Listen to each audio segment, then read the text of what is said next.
Welcome back to the show, folks. This is the Upper Tier Podcast, and we are back after a little hiatus. We went on holidays for about 2 weeks. Dropped a little bit of content, some shorts and some reviews and stuff while we were away in the States. But this is our first one back, our first Monday matchup back. And we're going to be reviewing all the Premier League action over the weekend. Some talking points that have come down with that. We'll be talking about some transfer business. We are in deadline day week, if you like. So it's going to come at us thick and fast. I'm sure there's a lot of business that clubs still need to do over the next 4 to 5 days. They really need to get some players out and players in. So we'll discuss a little bit of that. Yeah, and anything else you want to discuss in the chat, just drop it in there, and we can chat about it. Or if anyone wants to jump on to give their views, I can drop the link into the chat and all that kind of stuff. Mark was due to join me tonight, but he got caught up and stuff like that. Our resident ref, he's going to be back on the Monday matchup with me starting from next week, as far as I know. And Mark's going to be giving a lot of his views on some of the officiating and refereeing talking points that come out of the weekend, which are always very, very interesting. But let's start then with our roundup of the weekend's action. So where do we begin? Friday. It all kicked off. What's the crack? Eno's in the comments. Just seeing your comment coming through there. Eno, how are you, pal? Hope you're all good. And also to all our viewers and subscribers in the UK, hope you're having a lovely bank holiday and a safe one. Enjoying a few drinks, maybe, and a little bit of downtime and stuff like that. Hope you're enjoying the bank holiday and having a safe one. So we start off with Friday night. We had Chelsea at the Bridge versus Luton. This was always going to be a tough game for Luton, and methinks it's going to be a tough season for them as well. They just really don't have the quality to compete in the Premier League. And the fairy tale and the romance of it all is all well and good, but I think it's going to be tough for them. Chelsea running out 3-0 winners. Raheem Sterling looks like he's rolling back the clock, and whatever Poch has done in the summer has certainly rejuvenated and refound the Raheem Sterling of old. Looks like a different player, playing with confidence, playing with a swagger, scoring real good goals. He put 2 on the board. The boy Gusto getting 2 assists. And then, of course, getting off the mark, the boy Jackson as well, got his first goal for Chelsea as well this season. So good to see him off the mark as well. Comprehensive 3-0 win. I think Luton sort of started out okay, a little bit steely and stuff like that, but I think the quality of Chelsea was always going to come through in this game, and a big win for Chelsea, winning 3-0. We moved then into Saturday. On Saturday we started off. It was Bournemouth and Spurs. This was an interesting one insofar as Maddison getting a goal on 17 minutes. And Kulichevsky scoring on 63 minutes to kind of round out the game at 2-0, but didn't really tell the tale of the game. Bournemouth did create a couple of chances and stuff like that, but certainly Spurs at the moment under Ange are looking way better, dare I say, structured, way better coached. Looks like players are kind of a little bit clearer on what the expectation is when they go on the pitch. So certainly Spurs are looking very, very good at the moment under Ange Postecoglou. Certainly very different than what they have been experiencing, and they don't seem to have felt it too bad, Kane's exit at the moment, stuff like that. I'd imagine they still want to do a bit of business. They have a nice wedge there in the back pocket there to be spent, and I wonder will Levy part with some of that money and give it to Ange to bring a couple of players in this week. So we'll wait and see. But certainly going really, really well, Spurs at the moment. Man United, Nottingham Forest. This was a crazy game. Forest 2-0 up. William Bolly and Owani, our boy from Liverpool, scoring 2 goals, quick fire in 4 minutes. And I'm sure Man United fans must have been going absolutely crazy at that stage. But pulled it back. Christian Eriksen on 17 minutes scored. Marcus Rashford with the assist. Casemiro getting the equaliser on 52. Bruno Fernandes with the assist. The United did create a lot of chances in this game and stuff like that. So the scoreline sometimes would suggest maybe that would give you the impression, if you didn't see the game, maybe that United weren't as dominant as you would think, but they actually were. They did create an awful lot of chances in this game, just didn't put them away. But the turning point was really Wirral getting sent off, and then on 76, they went down to 10 men. And funny enough, when Forest went down to 10 men, very similar to a lot of the games this weekend, Fulham as well, down to 10 men, ourselves, Liverpool, down to 10 men. These teams, when they went down to 10 men, actually played slightly better and stuff like that, which is kind of a weird conundrum and stuff like that. But Marcus Rashford getting taken down, body checked in the box, penalty awarded. Bruno Fernandes dispatches the penalty 3-2. And then it was kind of a wave then from 76 minutes on. It felt like it was kind of a wave of Forest attacking and trying to do their thing, but just didn't have enough in the tank to come back to make it 3-3. And United getting out of town with 3 points at Old Trafford. Again, if you look at United at the moment this season, kind of winning games, but not looking overly impressive. But that's kind of, we've said it in the past, if you know your United history, that can tend to be a good sign. Because if you're not playing well and you're still putting the 3 points on the board, it means there's a huge ceiling there for improvement and stuff like that. You can only get better, and if you're not leaking points, it's always a good sign and stuff like that. So a big 3-2 win for United there, and a big comeback after being 2-0 down after 4 minutes. Probably the Forest goals came just a little bit too early maybe for them. Wolves versus Everton. This to me felt like a relegation 6-pointer. I tipped Wolves to be relegated this season. Change of manager, a lot of players, a lot of quality exiting the building, not being replaced greatly. But Glasnich came up with the goal in the 87th minute, and Everton now, I think that's 3 losses on the bounce. We'll have a look at the table at the end, but that's 3 losses on the bounce, and Everton are in serious trouble. Calvert-Lewin again being injured and stuff like that doesn't help. He's vital to them in terms of goals and stuff like that, because you look at the rest of them, you just don't know where the goals are going to come from. But looking serious trouble, and that's a huge win for Wolves. Massive 3 points, because I think both these teams will be in and around it come the end of the season. Now, up next, we had Brentford versus Crystal Palace. This is kind of an interesting one insofar as Brentford opened up the scoring in 18 minutes with Shada. Really nice goal that he scored. Norgard with the assist, and then Anderson cropped up IU with the assist on 76 with the equaliser. Feisty enough affair and stuff like that, but not a huge amount in it, and a draw probably a fair result. Had a look at the stats of the game. He was fairly heavy weighted actually towards Palace. Palace had the lion's share of the shots and stuff like that, but Brentford with more of the possession. But I expected a little bit more from Brentford in this game, but they didn't deliver. And although it looks like they haven't been missing Tony, I think eventually it will tell on them. Arsenal versus Fulham. Up next, 2-2 draw. Arsenal fans will be going absolutely crazy over this. Not good to be leaking points this early in the season, especially last season with the early run that they went on that propelled them into that title race for such a long time. But this was a 2-2. Pereira getting the goal in the first minute, leaking a goal, never a great sign, leaking a goal early like that. Saka dispatched the penalty to make it 1-1, and then Arsenal took the lead in the 72nd minute with Eddie Nketiah 2-1. Fabio Vieira with the assist. So it looked like Arsenal were going to march on then. Bassi got sent off for Fulham, second yellow into a red on 83 minutes, and in the 87-minute, Palhinha comes up with the equaliser, Reed with the assist, and it rolled out after another 13 minutes, 90 plus 10. Arsenal could not find the winner. They did try, but ran out 2-2.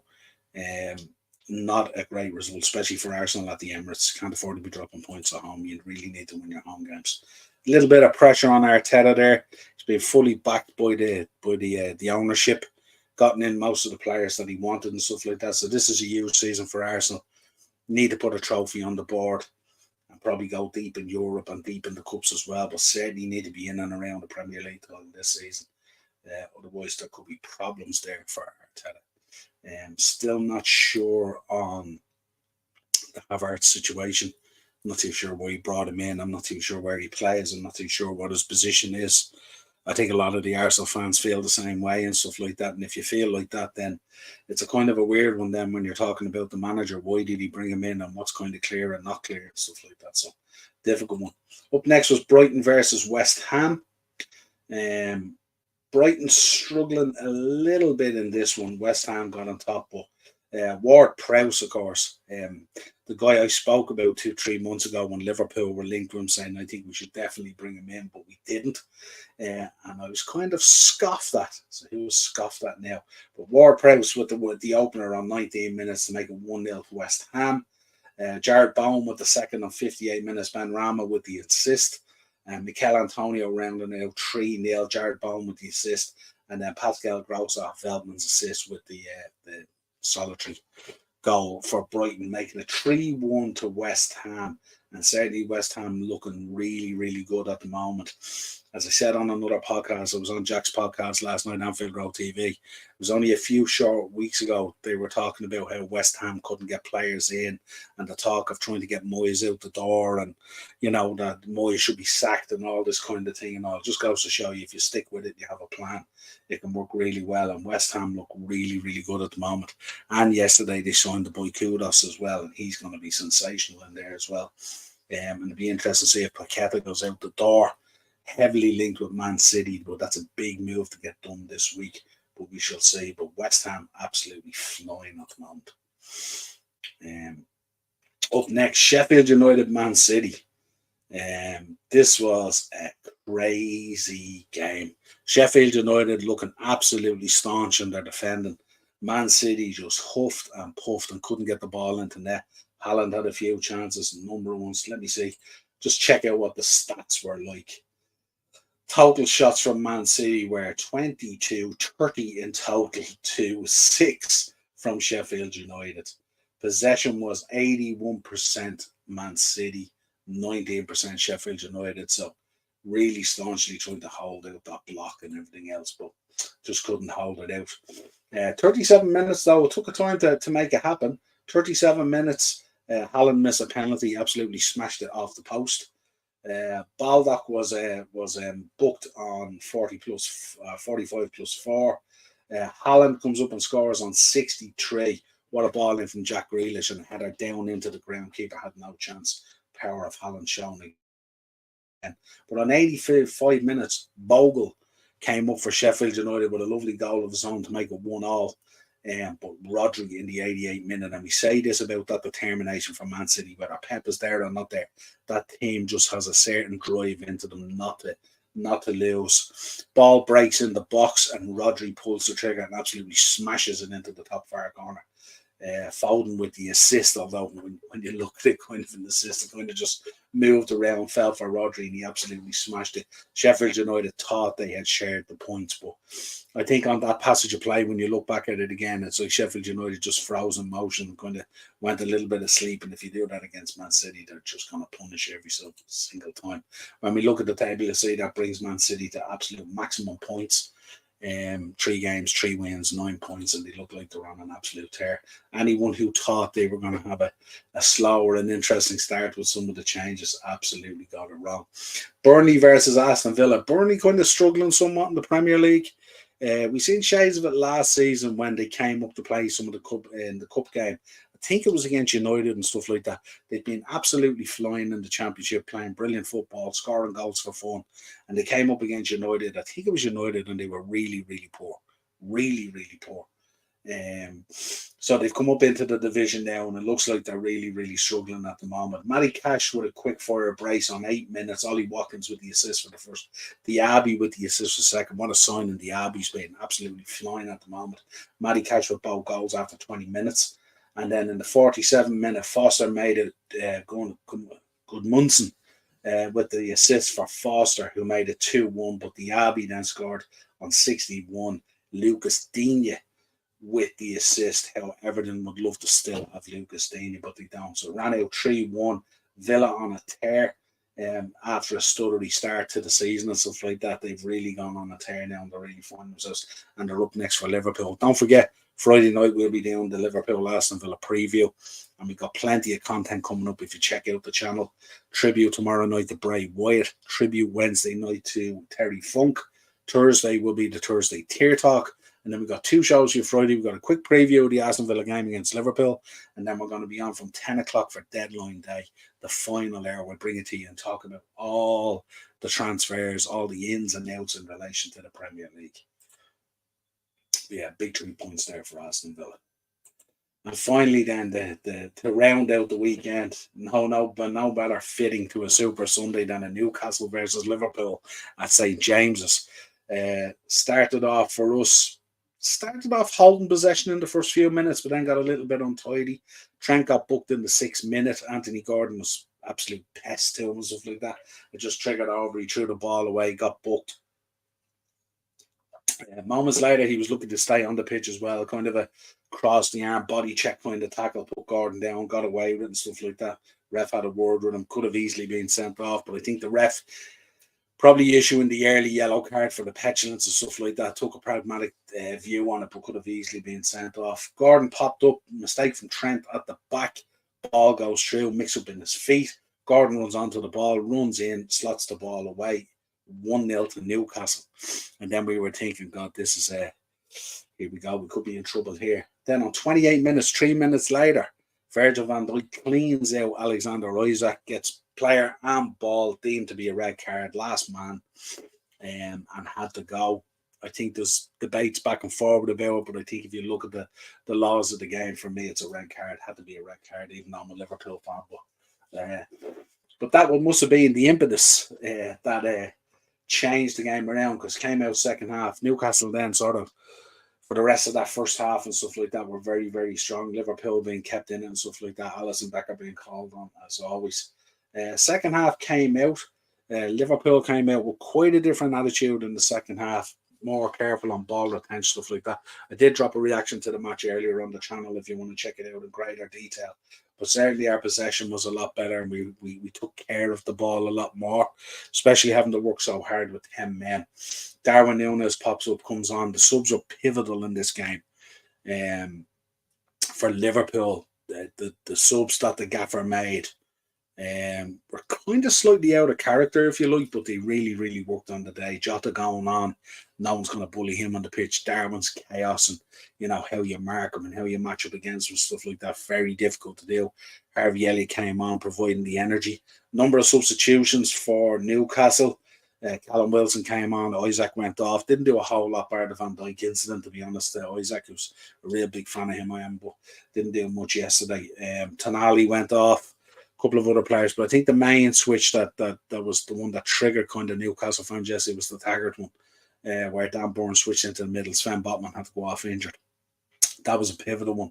The other ones I kind of agreed with. I could see what Eddie Howe was doing. He felt the wave of this Liverpool, felt like they had something in it. They had momentum. He was trying to break up the momentum with the substitutions. On another day, that works great as a game plan. Just with that wave of momentum that we had yesterday, he just couldn't break it even with the substitutions. Darwin with the first goal to equalise, lovely one into the far corner past Pope. And the second one was nearly a mirror image of a ball through from Salah, great assist. Darwin ran onto it absolutely full of confidence after the first one. And he was unlucky. He had an opportunity early on that he just miscontrolled the ball, went behind him and stuff like that. So he could have had a hat-trick. But we'll happily take that. A huge 3 points for Liverpool against Newcastle, especially if you look at that whole top 4 area where you expect both teams to be around that. To take 3 points away from St James's Park after being down to 10 men for over 60 minutes. And not only that, to have your right back as well on a yellow card after 6 minutes. Joe Gomez came on, was exceptional on the left-hand side. Harvey came on, provided the energy. Jota, there was so many good ones. The boy Kwanzaa came on in defence, did really, really well against Callum Wilson as well and stuff like that. So huge amount of positives to take out. That still a couple of issues that need to be ironed out. The big thing was we were able to play players in their positions, and all 11 started playing in their positions rather than the first 2 games where we were trying to crowbar players into different positions to make it work.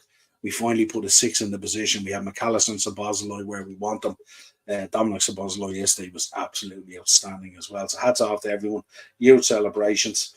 Bit of a shut up for Eddie Howe, especially his assistant, who I thought was really out of order yesterday. But look, that's the way it is. There's needle between the two clubs, and there's needle between the two managers and both benches and stuff like that. A bit of rivalry is built up there. And I have to say, I really enjoy it. I like when there's something on it and stuff like that. So what that all means is, after game week or match week 3, this is how your table looks. Sitting top, not unusual as well. Man City sitting top of the league, 3 games, 5+ goal difference, 9 points. West Ham second with 7, Spurs third with 7, Liverpool 7 points, sitting in 4th, Arsenal with 7 points, sitting in 5th, Brighton in 6th, Villa in 7th, Man United in 8th, and Brentford in 9th. Chelsea in 10th, and then if you go all the way down the bottom positions at the moment, Burnley have only played 2 games, no points, -5. So shipping goals. Luton -6, 2 games. I think they played their first game at home this week, as far as I know. They had to do stuff with the ground safety stuff and all. But 2 games in, 0 points, -6 goals. Could be a very long season for Luton. Now, if you look at Everton, 3 games, -6, 0 points. It's going to be a very difficult season, I would say, from Forest down. I think that's going to be really, really difficult. I think also when you look at Eddie Howe as well, sitting in 13th, people might be getting a little bit nervous there. 3 games in, 3 points. Not the ideal start he would have wanted, and then we're not too far away from European football kicking in as well. So Newcastle are going to feel the pressure and the tension of that, playing the kind of Tuesday, Friday, or Tuesday, Saturday, or Wednesday, Saturday. That's going to kick in for themselves and Arsenal and Man City and United. And of course, we'll be on our endeavours in the Europa League and stuff like that. So we'll be doing Thursday, Sundays kind of thing. But that will certainly have an effect on teams, and especially if you haven't done enough business in this window with your squads and various things like that, which we will be looking at on Friday for our roundup of deadline day for the last hour. Just a little mention here before we get into the latest news and all. Quickest manager to reach 200 Premier League wins. Pep Guardiola, 269 games, 200 wins. Alex Ferguson was 322, Jose Mourinho 326, Arsene Wenger 332, and David Moyes 511. So that rounds out. Just thought I'd mention that, but a huge achievement for Pep Guardiola and Man City. 200 wins in 269 games. Absolutely relentless. Right, let's get into some news. As I said, if you want to pop in the chat there, or you want to come on and you want to chat about that, feel free, let me know in the chat. But we'll run down, of course, most of the talking points this week. The biggest talking point this week was Mo Salah linked to a move to Saudi Arabia. Absolutely massive deal. Wages that was like what he's getting paid in a week, he will be getting paid in a day, and all this kind of thing. They really put in that huge offer to try and tempt him away. It hasn't been disregarded and stuff like that, but the gaffer came out and said that he's going nowhere. So we have to believe Jurgen Klopp and stuff like that. They'd hardly sell the player over his head, or I think we'd be looking not only for a forward player, but also be looking for a manager. But that was a huge talking point that came out. Mo Salah to Saudi Arabia, and I think that will mull on and mull on and mull on. So we'll see what happens there. My thinking is, I'd say Liverpool will probably come to an arrangement with Mo Salah where they'll say, we'll keep you for another season and maybe you go next season or something like that. So I wouldn't be surprised if he goes next summer. But I did say back in May, the reaction on Twitter to the season from some of these players and stuff like that, that it may be a case come the end of the transfer window that some of the players that we lose might not necessarily be the players that we want to go. So check that out if you hadn't seen that, clip it, whatever you want to do. I did say that if we didn't show the rebuild and the ambition that we needed, the likes of Mo Salah, Virgil van Dijk, Alisson Becker, and even Jurgen Klopp might consider their positions at the club. So want to keep an eye on. When we talk about refereeing and officiating at the weekend, again, let us know your thoughts of in the comments. The Virgil van Dijk sending off, was it a red card for you guys? to me, it looked like a red card. I find it very hard to debate that. The litmus test for me is if you go up the other end, if that happens to Mo Salah, I think most Liverpool fans will be looking for a red card. So very hard to argue with it. The Rashford penalty, was there enough in it for him to go down? We know when these guys are in full motion and in full speed, the slightest little body check at all can send you flying and stuff like that. So for me, I think the Rashford one was a penalty as well. And the other one that stood out, of course, is Trent. Lucky to stay on the pitch, should he have been red carded? Was there a case where Eddie Howe was going ballistic with his assistant and stuff like that at the officiating side? Had to be a second yellow card and should have been sent off. And could he feel hard done by? As a Liverpool fan, I don't care really, so, but that's the way it is. So yeah, but I could see a situation where Trent could have been sent off. Yeah, but they're just some of those. But when we get Mark on the show and stuff like that, we get Mark to do a list of what happens during the weekend, and he can give us a breakdown of all the different situations from a refereeing point of view. So it'd be great to have him on with the rules and everything else. Spanish FA chief Luis Rubiales, his mother has locked herself into a church and goes and went on hunger strike to stop inhumane treatment of her son, and tells Jenny Hermoso tell the truth amid his Kissgate suspension. So things starting to ratchet up there in Spain in relation to this breakdown as to what happened and stuff like that. Again, if you want to let us know your thoughts, let us know your thoughts on it. Crazy stuff at times. Man United apparently looking to reject the latest West Ham United bid for Harry Maguire. There's a lot of business at the moment. Some of these deals that you're looking at there that are kind of going to be a little bit difficult to put together and stuff like that within this week and stuff like that. People talking about player swaps and stuff like that. We will be covering deadline day, as I said, on Friday, the last hour, 10 to 11. So it'll be a late shift on Friday for us. But lots of deals still to be done. You're going to see probably a lot of loan deals as well. But the player swap ones are always a very, very difficult one to do. And there's one that they're talking about there at the moment, which is, if I can find it, it is McTominay and Gravenberch from Bayern Munich. Thomas Tuchel is mulling over the idea of bringing in Scott McTominay as a defensive mid. He's looking for a defensive mid. But I think in order to get that done as a swap deal, you have to be on that very early in the window. To try and pull all that together in the last week of the window is always very, very difficult. Roma in direct contact with Chelsea over Lukaku. The talk is of a loan that might happen. The talk is somewhere in the region of 8 million. I'm not sure whether it's going to go through as a loan or whether Roma are looking to bring him in. The 8 million, I seen the guys on the WhatsApp group are talking about 8 million and stuff like that. I think that has to be a loan move. I don't think Chelsea are going to let Lukaku go for 8 million. But certainly Roma. It'll be interesting to see what Mourinho can get out of him, and the players that he's brought in there from the Premier League have all done pretty good. So interesting. Spurs are looking to prepare a bid for Brennan Johnson. They better get their backside in gear. There's 4 days to go now. Basically, it's a 50 million bid. They're talking about massive money for the boy, absolutely talented boy at Nottingham Forest or stuff like that. But will Forest be lured by the money, or will they want to keep the man Brennan Johnson? I think personally, if Brennan Johnson goes out the door, and if it's quite later in the week and they don't get people in, I think that could be real trouble for Nottingham Forest this season. I think he's really, really important to Nottingham Forest. So let's see what happens there. Talk of Napoli to rival Man United for Amrabat. This Amrabat situation is such a weird one at the moment because he's not even huge money. But the problem is United need to get some players out the door, which they're struggling to do. They got Fred out, but they need to get McTominay out, the Maguire situation, stuff like that. They want to free up funds to bring in Amrabat. The talk is available anywhere from 19 million to 31. Liverpool have also asked to be kept aware of what's going on with Amrabat and stuff like that. So we'll see if we make a move from him in this window either. But also Napoli are interested in him as well.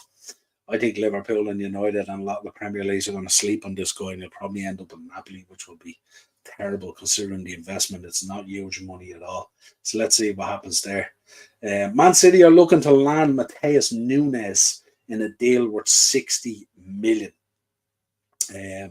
Fantastic player, was really, really good last season and stuff like that, and he would be a proper player going into that City side and stuff like that. 60 million, huge money. Will Wolves be able to resist that money from Man City? Um, Again, another player very like the Brennan Johnson situation. If he goes out the door as well, that's pretty much a lot of Wolves talent has gone out the door, and they're going to struggle this season if that's the case. I wonder, are they going to take the money and send the boy off to Man City, and are they kind of indirectly preparing themselves in the Championship and stuff like that, by getting the money? But we'll see what happens. Big money, very, very good player. Liverpool heavily linked with him. We should have never let him go to us. We should have took him at the 35 million that time. Shame we didn't. Really, really good midfielder. Holding in line for a move to Spain. Talk of Rob Holding heading off Spain. Number of Spanish clubs interested in him. Interesting to see will Arteta let him go, because Arteta sees him as quite a versatile player and does actually like having him involved in the squad. But it'd be interesting to see if Rob Holding moves out of Arsenal late in the window. A number of Spanish clubs interested in bringing him in. And then we have Chalobah, still on Bayern Munich's radar. The talk is with Pavard potentially leaving and stuff like that, that they see Chalobah maybe as the replacement to go in there to replace Pavard. That would be an interesting move as well. I'm sure the lad will be interested in it. I'm not sure whether Chelsea want to move Trevor Chalobah out. You know what happens in the case of Chelsea and stuff like that. So unlucky with injuries and stuff like that. And when they tend to move a player on, it's that area that ends up getting injured or something like that and causes a real problem. Some other news coming out as well. Manchester United, we spoke about Harry Maguire and West Ham. The bid is kind of being opened up again. My guess is they probably take the 30 million now, but the talk is that West Ham might be looking for a loan move. But that loan move could be quite difficult in terms of padding out the wages and everything else that has to be done like that. It'd be kind of strange to see it, What else have we got there? West Ham have completed the signing of Ajax midfielder Mohamed Kudus. He was interested in. I think Arsenal were linked with him. I think United were linked with him. I think Chelsea were linked with him, and I think Brighton were heavily linked with him. Not sure if Brighton lodged a bid or if they went that far to it. But he says, in his quotes, he said, "I've been dreaming of this moment." Statement signing, I think. Just like Rice was a statement sale, I think Kudos into West Ham, I think it's just going to elevate them another level and stuff like that. Extremely talented boy, really, really skillful. So let's see how that goes. And if they can hang on to what they have there now, if Paqueta stays, if they price him out of the move to Man City, and they have the Rice money, so they're not under any pressure, I think West Ham could be pretty powerful this season. So far, so good for them. They don't look like they're struggling really without Rice at the moment. Burnley have been forced to issue an apology following an attack on the Aston Villa team bus following the win on the road at Turf Moor. So this was Burnley fans who attacked the Aston Villa team bus as it left. Had to issue an apology. That's mainly everything I have for you news-wise, folks. That is our roundup of the Premier League. Don't forget to join me tomorrow night. We're going to remember Bray Wyatt, who sadly passed away last week at the age of 36. Huge loss to the wrestling business and quite shocking as well. Wednesday, we're going to be remembering Terry Funk. It's been a bad week for pro wrestling fans and pro wrestling. Terry Funk sadly passed away, the hardcore innovator. Absolutely legend of pro wrestling and stuff like that. So he gets his own show as well, as fitting as it is. Thursday, we'll do Thursday Tier Talk. We'll preview all the Premier League action for the weekend. We'll have a few bets for Beat the Bookie, and we'll discuss all the latest news. Surely some transfers, ins and outs will have been happening by then. So we'll discuss whether that's enough. And then on Friday, Liverpool versus Aston Villa preview early in the evening, and then 10 o'clock till 11, deadline day countdown. And all the latest deals we will discuss. We'll be keeping an eye on Sky Sports for all the latest information coming through on all the deals, all these last minute deals of loans and player swaps and all kinds of stuff. It's going to be electric. Premier League teams with huge amounts of business still to do. And then I suppose we'll discuss as well, of course, deadline day, how the deadline day affects that it's closing so much earlier than the Saudi League. The Saudi League is 20 days after. I think it's September the 20th or something it closes. How will that affect the Premier League? What happens if Saudi teams start coming in then with huge offers for players? Can they prize those players away and stuff like that? And how does that leave then your team in the Premier League?